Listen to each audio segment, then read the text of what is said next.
আমাদের শিক্ষা মন্ত্রণালয়ের সাথে ডিসিরা ইউনো সাহেবরা প্রতিনিয়তই তাদের উপর আমাদের নির্ভরশীল হতে হয়।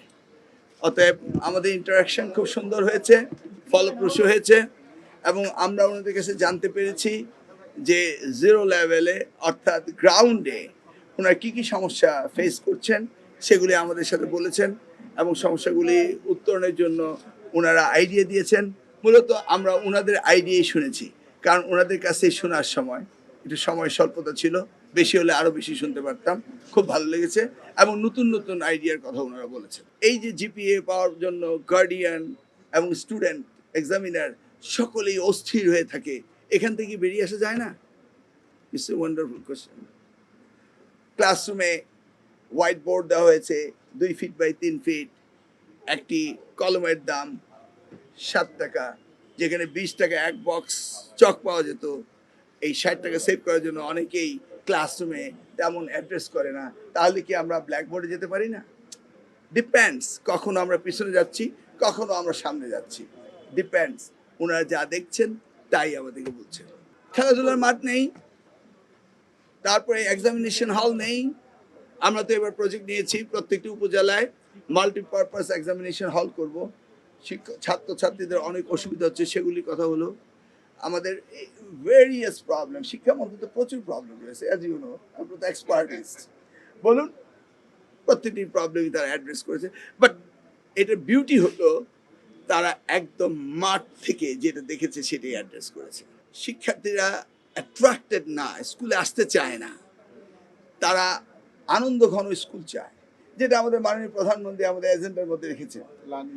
হ্যাঁ, লার্নিং উইথ জয় আমরা ক্লাস 4-এ দিয়েছি, 6-এ দিয়েছি। তারা তাদের লেখাপড়া কম্পিটিশনের কথা বলেছে, সেগুলি তো আমরা করছি। কারিকুলামের কথা বলেছে, সেগুলি আমরা করছি। মাননীয় প্রধানমন্ত্রী মিড ডে মিলের কথা বলেছেন, তারা একই কথা মিড ডে মিলের কথা বলেছে। স্কুল ড্রেসের কথা তারা বলছে যে শিক্ষার্থীরা আনন্দ পাবে, সেই কথাগুলি যেটা আমাদের এজেন্ডাতে রয়েছে। আউট অফ 46 আমাদের এই 180 ডেজ হানিমুনের পিরিয়ডের মধ্যে 29 প্রজেক্টস হচ্ছে আমাদের শিক্ষা মন্ত্রণালয় ডিরেক্টলি ইনভলভ। আদারগুলো আমাদের ইনভলভ, যেমন বন মন্ত্রণালয় তারা বৃক্ষরোপণ করবে, সেটাও আমাদের দ্বারাই হচ্ছে। ওনাদের প্রত্যেকটা প্রস্তাব অ্যাকসেপ্টেবল, ব্রিলিয়ান্ট প্রস্তাব, and we must accept it and we must go head. আমার কাছে প্রশ্ন হলো, বিগত দিনে এই ডিসির এই তো প্রশ্ন রেখেছিলেন, কেন এগুলি হলো না? সেই প্রশ্নটা আমার কাছে। বিগত দিনেও তো তারাই ডিসিশন, 1 বছর আগে তারা ছিলেন না, তখনও তারা বলেছেন, বাট নোবডি অ্যাড্রেসড ইট। আজকে আমাদের মাননীয় প্রধানমন্ত্রী ক্ষমতা আসার আগেই, দায়িত্ব পাওয়ার আগেই তিনি এই এজেন্ডা এগুলি রেখেছেন।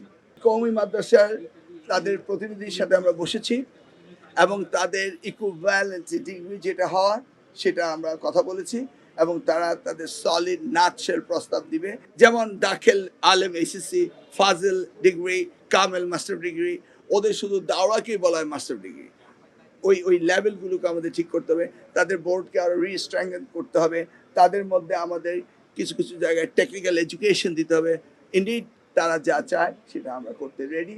আমরা চাই না তারা আলাদা থাকে। আমরা মাথাবাড়ি কোনো প্রশাসন বাড়াতে চাই না, আমরা জাতিকে শিক্ষিত করার জন্য তাদেরকে অ্যাড্রেস করতে চাই। প্রশাসন নিয়ে আমাদের চিন্তা নেই, আমাদের চিন্তা হচ্ছে শিক্ষকদের কিভাবে আমরা মানসম্মত করব, আমরা কারিকুলাম কিভাবে অ্যাড্রেস করব, সেগুলির দিকে আমাদের অ্যাডমিশন।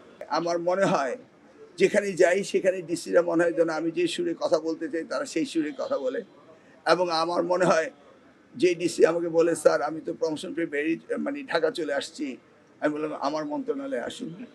আমার মনে হয় এই 64টি ডিসি তারা যখন জয়েন্ট সেক্রেটারি, 64 জন আমার মন্ত্রণালয়ে আসুক, শিক্ষা মন্ত্রণালয়, এটা আমি চাই। কারণ তাদের সাথে যে সম্পৃক্ততা শিক্ষা মন্ত্রণালয়, এটা অত্যন্ত নিবিড় এবং প্রত্যেকটি ডিসি তারা শিক্ষাকে অ্যাড্রেস করতে আনন্দ পায়। প্রথমত হলো 32,500 হেডমাস্টার মামলার কারণে আটকে আছে, সেটাকে আমাদের এই গ্রিড লক থেকে বেরিয়ে আসতে হবে। আসার পর আমরা সেখানে প্রাইমারিতে 32,500,000 নিতে পারবো।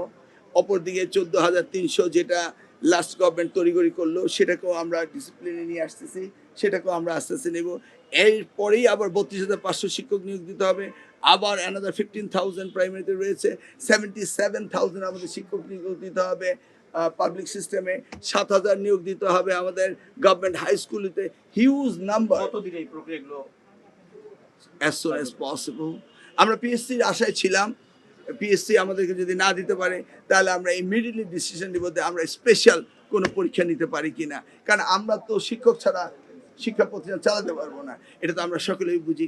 আর এদিকে তো আমাদের কোনো বাজেটের তো ঘাটতি নেই। মাননীয় প্রধানমন্ত্রী তিনি আমাদের জিডিপিতে বাজেট বাড়িয়ে দেওয়ার প্রতিশ্রুতি দিয়েছেন। এখন আমরা তো সেইভাবে প্রজেক্ট তৈরি করতে হবে, সেইভাবে আমাদের কাজ করতে হবে। আমাদের প্রচুর সুযোগ রয়েছে শিক্ষায় কাজ করার। বিষয় হচ্ছে শিক্ষকতা করবে, সেই শিক্ষকতা করার জন্য তাদের যে যোগ্যতার ভিতরে যে প্রশ্ন উঠেছে সেখানে কোনো ঘাটতি আছে কিনা সেটা আমরা দেখব। ধরুন তাদেরকে জয়েন করার পরে আমরা টিচার্স পিটিআইতে পাঠিয়ে দেব, সেখানে তারা ট্রেনিং নেবে এবং সেই জায়গায় যদি তারা ফেল করে তাহলে তারা শিক্ষক হতে পারবে না। আর তারা সরকারি বিধিতে যেটা রয়েছে যে 2 বছর যদি তারা সাকসেসফুলি তারা চাকরি করতে পারে তখন আমরা তাদেরকে পার্মানেন্ট করব। সব কিছুই দেশের শিক্ষার ভালোর জন্যই আমরা করব, খারাপ ইন্টেনশন তারা আমাদের নেই। আপনারা তো চান সঠিক ব্যক্তি এই শিক্ষকতা আসবে নাকি? নিযুক্ত হয়েই গিয়েছে, পরীক্ষা হয়ে গিয়েছে, এখন আমরা প্রসিডিউর মেনটেন করছি। বিনিয়োগপত্র আপনি সেক্রেটারি আসেন, দেখি কয়দিন পরে ফাইলটা কোথায় যায়। আমি বলছি অতি শীঘ্রই। অতি শীঘ্র বলতে আপনি কি শুনতে 24 আওয়ার্স, ইজ ইট পসিবল? 14,300। ওকে, আমরা কাউকে বাদ দিচ্ছি না, যদিও তড়িঘড়ি করে করা হয়েছিল।